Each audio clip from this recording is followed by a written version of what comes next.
علیکم ورحمۃ اللہ وبرکاتہ۔ الحمد للہ وحدہ والصلاة والسلام علی من لا نبی بعدہ۔ رب اشرح لی صدری ویسر لی امری واحلل عقدۃ من لسانی یفقہوا قولی، اما بعد، اعوذ باللہ من الشیطان الرجیم، بسم اللہ الرحمن الرحیم۔ والعصر ان الانسان لفی خسر الا الذین آمنوا وعملوا الصالحات وتواصوا بالحق وتواصوا بالصبر، صدق اللہ العظیم۔ مجھے احساس ہے کہ آپ اپنے معزز مہمان شیر ربانی خطیب لاسانی حضرت مولانا قاری محمد حنیف ربانی صاحب امیر مرکزی جمعیت اہل حدیث ضلع گوجرانوالا کے منتظر ہیں۔ انشاءاللہ العزیز چند لمحات میں وہ ہمارے درمیان موجود ہوں گے، تو جیسے ہی وہ آئیں گے انشاءاللہ العزیز میں اپنی بات کو ختم کر دوں گا۔ ایک دو گزارشات آپ کے سامنے اس دوران رکھنا چاہتا ہوں۔ موقع ہے، ہم اکٹھے ہوئے ہیں، اللہ سبحانہ و تعالی نے سورۃ العصر میں ہمیں ایک پیغام دیا ہے۔ اس پیغام کو سمجھنے سے پہلے اس سورت کے ابتدائی جملوں پہ غور کرنا چاہیے۔ اللہ سبحانہ و تعالی نے قسم کھائی ہے والعصر کہہ کر پورے زمانے کی۔ اللہ پاک کو قسم کھانے کی ضرورت نہیں ہے، اللہ ویسے بھی کوئی بات بیان کریں تو وہ قانون ہوتا ہے اور وہی حرف آخر ہوتا ہے، لیکن جب اللہ سبحانہ و تعالیٰ کسی چیز کی قسم اٹھاتے ہیں تو اصل میں اس چیز کو بطور گواہ اور بطور دلیل پیش کرتے ہیں۔ اللہ سبحانہ و تعالیٰ نے العصر کی قسم، زمانے کی قسم کھائی ہے، تو اس کا مطلب ہے کہ گزر رہا زمانہ اور گزرا ہوا زمانہ اس بات پر شاہد ہے۔ آدم علیہ السلام سے لے کر آج تک اور آج سے لے کر قیامت تک اللہ سبحانہ و تعالیٰ کی بات ہی سچی ہے۔ اللہ نے فرمایا ہے کہ ان الانسان لفی خسر، انسان نے جب بھی سودا کیا گھاٹے کا کیا۔ انسان نے جب بھی اپنی عقل کے ساتھ، اپنی فہم کے ساتھ وحی الہی سے ہٹ کر، اللہ کی ہدایات سے ہٹ کر، اللہ کی رہنمائی سے ہٹ کر، اللہ کی دی ہوئی ہدایت سے ہٹ کر، اللہ کی نازل کردہ شریعت سے ہٹ کر، انسان نے جب بھی کوئی کام کیا، جب بھی کوئی قدم اٹھایا، جب بھی انسان نے کوئی عمل کیا تو سوائے خسارے کے انسان کو کچھ نہیں ملا۔ ہمیشہ خسارے کا سودا کرتا ہے، لیکن اس وقت انسان کو خسارہ نہیں ہوتا، اس عمل میں انسان کو گھاٹا نہیں ہوتا، اس کام میں انسان کی ذلت نہیں ہوتی جو کام انسان اللہ کی ہدایت اور رہنمائی کی صورت میں کرے۔ اللہ پاک نے جناب آدم علیہ السلام کو بنایا، ان کو تخلیق فرمایا، اور پھر اللہ پاک نے ان کو دنیا میں بھیجا۔ بڑا طویل یہ قصہ ہے، آپ سارے اپنے علماء سے سنتے ہیں، جانتے ہیں۔ اللہ پاک نے جب ان کو دنیا میں بھیجا تو ساتھ ایک جملہ کہا، فرمایا فَإِمَّا يَأْتِيَنَّكُم مِّنِّي هُدًى، فَإِمَّا يَأْتِيَنَّكُم مِّنِّي هُدًى۔ توجہ ذرا کریں میری طرف، میں چند منٹ آپ سے بات کرنا چاہتا ہوں۔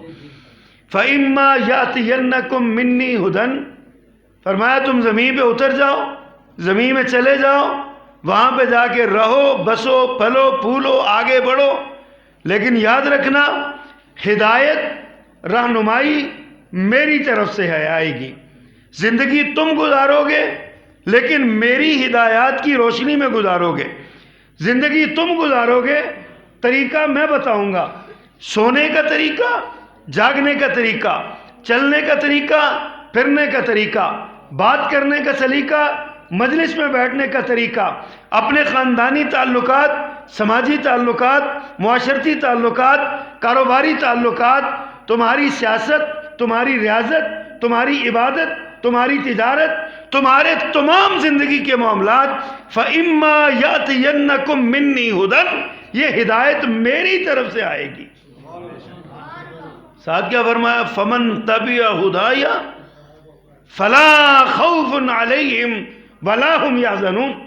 لوگوں سنو، جو میری نازل کردہ ہدایت کی پیروی کرے گا، میری اتاری ہوئی شریعت کے مطابق چلے گا، جو میرے بتلائے ہوئے راستے پر چلے گا، تو وہی وہ ہوگا فَلَا خَوْفٌ عَلَيْهِمْ وَلَا هُمْ يَحْزَنُونَ، اس پر کوئی خوف بھی نہیں ہوگا، کوئی غم بھی نہیں ہوگا۔ اب خوف اور غم دو کیفیات ہیں، ایک ہی کیفیت کے دو پہلو یا دو رخ ہیں۔ خوف ہوتا ہے کسی کام کا، کسی امتحان کا نتیجہ ملنے سے پہلے خوف ہوتا ہے، پتہ نہیں پاس ہوں گا کہ نہیں ہوں گا، پتہ نہیں نمبر کتنے آئیں گے، کتنے پرسنٹیج ملیں گے، پتہ نہیں میں اے گریڈ میں پاس ہوتا ہوں، بی میں، سی میں، ڈی میں، ای میں، کہ میں ایف میں جا گرتا ہوں۔ یہ خوف ہوتا ہے۔ اور رزلٹ آنے کے بعد اگر خدا نہ خواستہ بندہ فیل ہو جائے یا کوئی ایسا معاملہ ہو تو اس کو غم لگ جاتا ہے، سارے سال کی محنت کا، سارے سال کی محنت ضائع ہو گئی، اگلے سال پھر وہی کچھ پڑھنا پڑے گا، اگلے سال دوبارہ امتحان سپلیمنٹ کا دینا پڑے گا، تو اس میں بھی نتیجہ یہ نکلے گا کہ ہمیں ساری فیسیں جمع کروانی پڑیں گی، سارے پیپر دوبارہ دینے پڑیں گے، خواہ کی ٹینشن ہوگی، یہ غم ہوتا ہے۔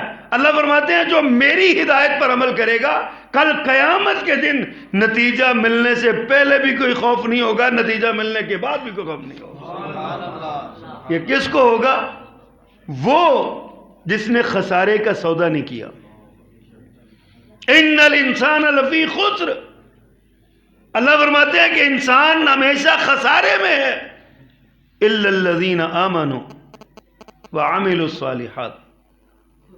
چار کام اللہ نے بتائے، فرمایا جو یہ چار کام کرتے ہیں وہ خسارے کا شکار نہیں۔ چار کام، سبق میرا یہ ہے، پیغام میرا آج کے سے یہ ہے، میں بھی اور آپ بھی اپنی زندگی کا محاسبہ کیجئے۔ آج ہم نے کتنی زندگی گزاری ہے؟ 15 سال پہلے چھوڑ دیجئے، اس کے بعد اگلے 5 سال 20 برس کی عمر سے شروع کرتے ہیں۔ 5 سال اس کو جس نے 20 سال کی عمر گزاری، کسی نے 30 سال، کسی نے 40 سال، 50 سال، 60 سال، 70 سال، یہاں کو 80-85 سال کے بزرگ بھی موجود ہوں گے۔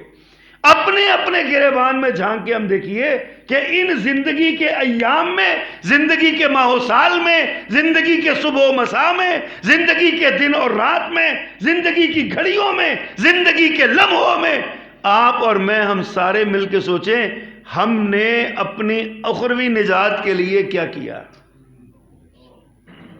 آپ کو اسٹوڈنٹ ہیں، کالج جاتے ہیں، اسکول جاتے ہیں، یونیورسٹی جاتے ہیں، پڑھتے ہیں، آپ روزانہ جاتے ہیں، مجھے بتائیے آپ کی پڑھائی کا مقصد کیا؟ کسی کالج کے طالب علم سے، کسی یونیورسٹی کے طالب علم سے پوچھیے، وہ پتہ کیا کہے گا؟ پڑھائی اس لیے کر رہا ہوں تاکہ نوکری اچھی مل جائے، نوکری اچھی اس لیے تلاش کر رہا ہوں تاکہ بیوی اچھی مل جائے، بیوی اچھی اس لیے تلاش کر رہا ہوں تاکہ میرا گھر بس جائے، میرا گھر بس جائے پھر میں اپنے بچوں کے ساتھ کھیلنے لگوں۔ اس کا مطلب کیا ہوا؟ کیا ہماری زندگی کا یہ مقصد ہے؟ اللہ فرماتے ہیں وَمَا خَلَقْتُ الْجِنَّ وَالْإِنسَ إِلَّا لِيَعْبُدُونَ، ہم نے جنوں اور انسانوں کو اپنی عبادت کے لیے پیدا کیا ہے۔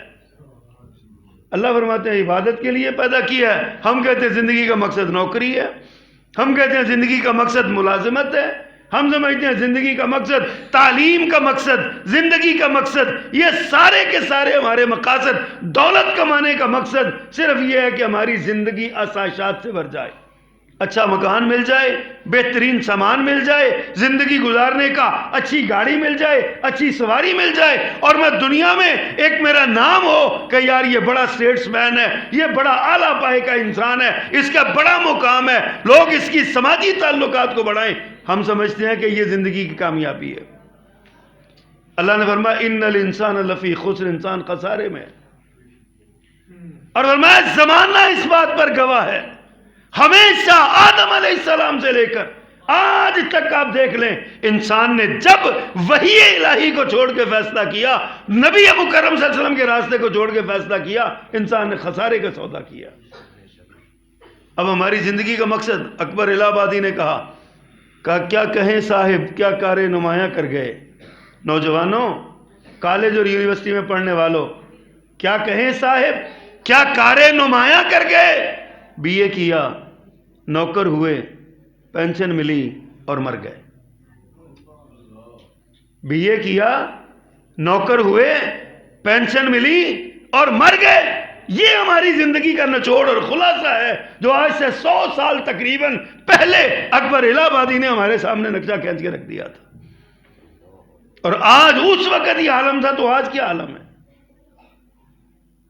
اپنا محاسبہ کیجئے. کبھی رات کو آپ اپنی دکان سے اٹھتے ہیں تو ہفتے بعد روکڑ ملاتے ہیں، کبھی 15 دن بعد، کبھی مہینے بعد، کبھی روز کے روز. روزانہ اپنے کھاتے برابر کرتے ہیں نا. کبھی زندگی کا کھاتا بھی چیک کیا کریں. ہمارے اس کھاتے میں ہمارے لیے کیا ہے اور پچھلوں کے لیے کیا ہے. جتنی دولت کمائی وہ تو یہیں چھوڑ جائیں گے. اس پر برا سا لڑیں گے، بچے لڑیں گے. وہ کہے گا میرا اتنا، وہ کہے گا میرا اتنا. کہا جائے گا قرآن یہ کہتا چھوڑو، میرے پاس ہے، قبضہ میرا ہے، یہ میرا ہے. کیا فائدہ ہوگا؟ پھر یہ سوچیں آپ نے آگے کے لیے کیا بھیجا.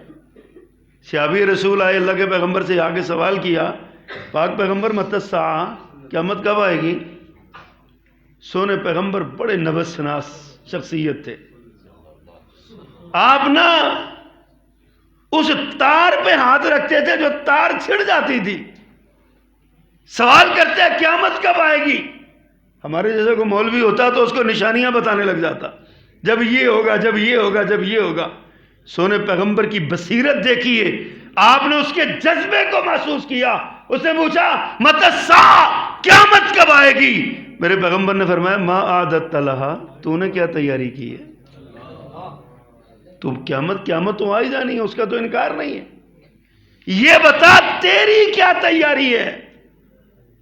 حضرات یہی سوال کبھی اپنے ضمیر کے کٹہرے میں کھڑے ہو کے اپنے آپ سے کیا کریں. موت تو آ ہی جانی ہے، زندہ تو نہیں کسی نے رہنا. کتنے لوگ ہیں جن کی مائیں چلی گئیں، کتنے لوگ ہیں جن کے باپ چلے گئے، کتنے لوگ ہیں جن کی بیویاں چلی گئیں، کتنے لوگ ہیں جن کی بیٹیاں چلی گئیں، جن کے بیٹے چلے گئے. کسی کا پیدا ہوتے ہی مر گیا، کسی کا پیدا ہونے سے پہلے ماں کے پیٹ میں مر گیا، کسی کا دنیا میں آنے کے بعد لڑکپن میں مر گیا، کسی کا نوجوانی میں چلا گیا، کسی کا جوانی میں چلا گیا، کسی کا بڑھاپے میں چلا گیا، کسی کا کہولت میں چلا گیا. جانا سب کو راستہ ایک ہے. الموت قدح کل نفس شاربوها والقبر باب کل نفس داخلوها. موت ایک پیالہ ہے جو ہر ایک نے پی کے رہنا ہے. قبر ایسا دروازہ ہے جس میں سب نے گزر کے رہنا ہے. مر تو جانا ہے. گھر والوں نے مر گئے نا تو کتنے بھی پیارے ہوں گے 24 گھنٹے سے زیادہ آپ کو نہیں رکھ سکیں گے. 24 گھنٹے سے زیادہ اگر رکھنا پڑا تو سرد خانے میں رکھیں گے. بیٹا باہر ہے جی فلاں ملک سے آ رہا ہے، تو جب وہ آئے گا تو پھر دفنائیں گے. کیا کریں جی، اس کو گھر میں نہیں رکھ سکتے، سرد خانے میں رکھ دو تاکہ جسم ڈیمالش نہ ہو جائے، جسم پھٹ نہ جائے، جسم کا جو ہے نا وہ پیٹ نہ پھٹ جائے. حضرات کبھی سوچا ہم نے اس راستے سے گزر جانا ہے. بڑے پیارے ہوں گے 24 گھنٹے رکھ لیں گے، اس کے بعد اولاد نہیں رکھے گی، ماں باپ نہیں رکھیں گے، بہن نہیں رکھے گی، بھائی نہیں رکھے گا. قبر میں اتار کے آنا ہے. جن کے لیے اتنا کچھ کر رہے ہو انہوں نے قبر میں چھوڑ آنا ہے، اور جس وجود نے قبر میں جانا ہے اس کے لیے کیا کیا، اس کے لیے کیا کیا. میرے نوجوانوں، میرے بزرگوں، بھائیوں، سوچئے ذرا. مرنا ہے نا. ہم خسارے کا سودا کر رہے ہیں یا فائدے کا سودا کر رہے ہیں، یہ حساب کیجئے اپنا. اللہ فرماتے ہیں خسارے کا کون شکار نہیں، الا الذین آمنوا وعملوا الصالحات. وہ لوگ جو ایمان لائے. جو ایمان والا ہے وہ خسارے میں نہیں ہے. ایمان کس چیز کا نام ہے؟ اقبال نے کہا تھا زبان سے کہہ بھی دیا لا الہ تو کیا حاصل. زبان سے کہہ بھی دیا لا الہ تو کیا حاصل. دل و نگاہ مسلم نہیں تو کچھ بھی نہیں، کچھ بھی نہیں. کلمہ تو پڑھ لیا ہم نے، صبح سے شام تک لا الہ الا اللہ لا الہ الا اللہ. کبھی لا الہ الا اللہ کے مطلب کو بھی سمجھا؟ پڑھتے ہو لا الہ الا اللہ، بیٹا کہتا ہے میں نے اللہ کی بغاوت کر کے شادی پہ ڈھول بجانا ہے، تم پڑھتے ہو لا الہ الا اللہ. بیٹا یہ کہتا ہے، کہتے ہیں جی میں مجبور ہو گیا ہوں، میں مجبور ہو گیا ہوں. یہ زندگی ہے، یہ ایمان ہے ہمارا. ایمان اس کو کہتے ہیں. ایمان پتہ کس کو کہتے ہیں؟ ابو بکر صدیق رضی اللہ تعالیٰ عنہ کا بیٹا اسلام لانے کے بعد ایک دن دونوں باپ بیٹا بیٹھے ہوئے تھے، ماضی کی یادیں تازہ کر رہے تھے. بیٹے نے کہا بابا جنگ بدر میں آپ 3 مرتبہ میری تلوار کی زد میں آئے، میں کلائی کو حرکت دیتا آپ کی گردن تن سے جدا ہو جاتی. 3 مرتبہ میری تلوار کی زد میں آئے، بابا میں نے باپ سمجھ کے چھوڑ دیا. ایمان اس کو کہتے ہیں. صدیق اکبر نے رخ پلٹا، کہا تو نے 3 بار باپ سمجھ کے چھوڑ دیا، کعبہ کے رب کی قسم ایک بار میری تلوار کی زد میں آتا نبی کا دشمن سمجھ کے گردن اڑا دے. اس کو ایمان کہتے ہیں. یہ ایمان ہے. الا الذین آمنوا، وہ لوگ جو ایمان لائے. ایمان جس کے پاس ہے، ایمان جس کے پاس ایمان ہے وہ خسارے میں نہیں. اب ذرا آپ سوچئے ایمان نے کتنی بار آپ کا امتحان لیا. کسی کی شادی میں، کسی بیاہ میں، کسی فوتگی میں، کسی معاشرتی رسم و رواج میں، کسی بازار میں، کسی چوک میں، کسی سیاسی لیڈر کی حمایت میں، کسی اپنے کونسلر کی حمایت میں. وہاں پہ جو کچھ تھا آپ کا ایمان کیا کہتا تھا اور آپ کا عمل کیا کہتا تھا. پھر ہم کہتے ہیں جی ہم بڑے کامیاب ہیں. میرا رب کہتا ہے زمانہ گواہ ہے کہ تم خسارے میں ہو. والعصر ان الانسان لفی خسر، انسان خسارے کا شکار ہے. رب کہتا ہے انسان خسارے کا شکار ہے. کہاں کہاں گھاٹا ہم نے پایا ہے. ایمان والا، ایمان جس کے پاس ہے وہ خسارے کا شکار نہیں. وَعَمِلُوا الصَّالِحَاتِ، ایمان ہی نہیں ضروری اکیلا، ایمان کے ساتھ ایمان کے مطابق عمل بھی چاہیے. ایمان کے بعد سب سے پہلی ذمہ داری نماز ہے. اپنی زندگیوں کا محاسبہ کیجئے کتنی نمازیں پڑھتے ہیں. کیا نماز کا وہ ولولہ اور وہ شوق ہمارے اندر ہے جو اذان کی آواز سنے تو تڑپ تڑپ جائیں. میرے آقا نے فرمایا المؤمن فی المسجد کالسمک فی الماء، مومن مسجد میں اتنا پرسکون ہوتا ہے جیسے مچھلی پانی میں ہوتی ہے. اپنے دل کو جانچیے، اپنا حساب کیجیے. آج میں آپ کو احتساب کے، آپ نے بڑے احتساب کے نعرے سنے، احتساب کے کٹہرے میں کھڑا کیجیے خود کو. سوچیے ذرا، پوچھیے اپنے دل سے کیا آپ کو مسجد میں آ کے اتنا سکون ملتا ہے جتنا ایک مومن کو ملنا چاہیے. میرے آقا نے فرمایا 7 قسم کے لوگ ہیں وہ جن کو اللہ قیامت کے دن اپنے عرش کا سایہ دے گا. 7 یظلہم اللہ فی ظلہ یوم لا ظل الا ظلہ، جس دن اس سائے کے سوا کوئی دوسرا سایہ نہیں ہوگا. 7 قسم کے لوگ ہیں جن کو وہ سایہ ملے گا. ان میں ایک رجل قلبہ معلق بالمساجد، ایک ایسا آدمی جس کا دل مسجد میں اٹکا ہوا. اپنا محاسبہ کیجیے ہمارا دل مسجد میں کتنا لگتا ہے. مسجد میں بیٹھنے کو جی چاہتا ہے، مسجد میں بیٹھ کے رب کا ذکر کرنے کو جی چاہتا ہے، مسجد میں بیٹھ کے تلاوت کرنے کو جی چاہتا ہے، اللہ کا گھر سمجھ کے مسجد میں آنے کو جی چاہتا ہے. اللہ کا گھر سمجھ کے اللہ کی عظمت کو دل میں بٹھا کر، اللہ کی عظمت کو اپنے دل میں سما کر. قرآن میں اللہ نے فرمایا وما قدر اللہ حق قدری، ان لوگوں نے اللہ کی قدر ویسے نہیں کی جیسے قدر کا حق ہے. کہیں ہم ان میں سے تو نہیں ہیں. ہمیں اللہ کی قدر ہی نہ ہو، ہمیں اللہ کی پہچان ہی نہ ہو، ہمیں اللہ کا تعارف ہی نہ ہو. وہ اللہ جو ہمارا خالق ہے، مالک ہے، رازق ہے، کبھی اپنے وجود پہ غور کیا کریں اللہ کی ذات کے بارے میں۔ اللہ وہ ہے جس نے ہمیں آنکھیں دی ہیں تو 7 قوت بصارت دی ہے، جس نے کان دیے ہیں تو 7 قوت سماعت دی ہے، زبان دی ہے تو 7 قوت گویائی دی ہے، ناک دیا ہے تو 7 قوت شامہ دی ہے، سونگھنے کی طاقت دی ہے، دماغ دیا ہے تو سوچ اور فکر کی طاقت دی ہے، ہاتھ دیے ہیں تو پکڑنے کی طاقت دی ہے، پاؤں دیے ہیں تو چلنے کی طاقت دی ہے۔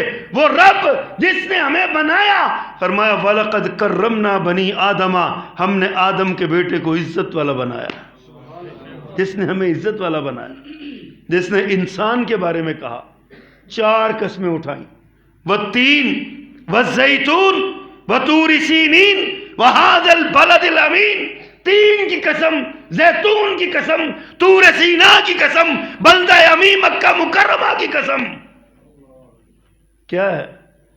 لَقَدْ خَلَقْنَا الْإِنسَانَ فِي أَحْسَنِ تَقْوِيمٍ۔ 4 قسمیں اٹھا کے رب میری اور تیری عظمت بیان کرے۔ کبھی اللہ فرمایا خلقت بیدی، میں نے تجھے اپنے ہاتھ سے بنایا۔ کبھی تصور کیا کریں رات کی تنہائی میں بستر پہ لیٹ کے اکیلے اکیلے سوچا کریں ہمارے یہ رخساروں پہ میرے رب کے ہاتھ لگے ہوں گے نا، ہماری پیشانی پہ ہمارے رب کے ہاتھ لگے ہوں گے، ہمارے ہاتھوں کو اس نے اپنے ہاتھوں سے مٹی گو کے بنایا ہوگا، تو اس پیشانی کو ہم کہاں لگا رہے ہیں؟ ان ہاتھوں کو کیا ان ہاتھوں سے کر رہے ہیں؟ ان پاؤں سے کیا کر رہے ہیں؟ اس مالک نے ہمیں عزتوں سے سرفراز کیا اور ہم نے اپنے آپ کو ذلتوں کی پاتال میں گرا دیا۔ اس مالک نے ہمیں شان عطا کی، مقام عطا کیا، مرتبہ عطا کیا، اور ہم نے اسی کو سجدہ کرنے سے انکار کر دیا۔ ہمارے پاس ٹائم ہی نہیں ہے۔ ہم کہتے ہیں گاہک نہ چلا جائے، ہم کہتے ہیں میچ کے 2 اوور نہ ختم ہو جائیں، نماز کے لیے جائیں گے تو میچ ختم ہو جائے گا، بڑا سنسنی خیز میچ بنا ہوا ہے۔ ہم مسلمان ہیں۔ علامہ اقبال نے کہا تھا وضع میں تم ہو نصارہ تو تمدن میں حنود، یہ مسلمان ہیں جنہیں دیکھ کے شرمائیں یہود۔ حضرات لمحہ فکریہ ہے، ایمان اور عمل صالح 2 چیزیں۔ عمل صالح وہ ہوتا ہے جو ایمان کے مطابق ہو، عمل صالح وہ ہوتا ہے جس پر مدینے والے کی مہر لگی ہوئی ہے صلی اللہ علیہ وسلم۔ آپ 175 نفل پڑھ لیں، مدینے والے نے نہیں نہ بتایا تو یہ نفل آپ کے گلے کا توق بن جائیں گے، گلے کا توق بن جائیں گے۔ یہ قرآن ہے نا، قرآن میرے رب نے اس کے بارے میں فرمایا یذل بہ کثیرا ویہدی بہ کثیرا۔ اس کے ماشاءاللہ ماشاءاللہ، شیر ربانی قاری محمد علی ربانی صاحب، اہلا و سہلا و مرحبا، جیوے جیوے جیوے جیوے، اہلا سہلا مرحبا، حافظ محمد سلیمان شاکر صاحب زندہ باد۔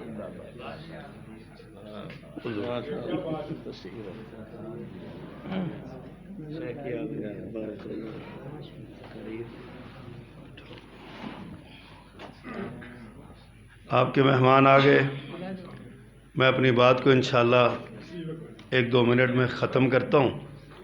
حضرت ربانی صاحب کا بغیر تاخیر کے انشاءاللہ خطاب شروع ہونے والا ہے۔ عرض میں یہ کر رہا تھا، توجہ فرمائیے، عرض میں یہ کر رہا تھا کہ ہمیں اپنا محاسبہ کرنا چاہیے۔ ایمان اور عمل صالح 2 باتیں میں نے آپ کے سامنے رکھی، 2 باتیں اور بھی ہیں، تواصوا بالحق، تواصوا بالصبر۔ پھر کبھی موقع ملا تو انشاءاللہ اس پر بات کریں گے۔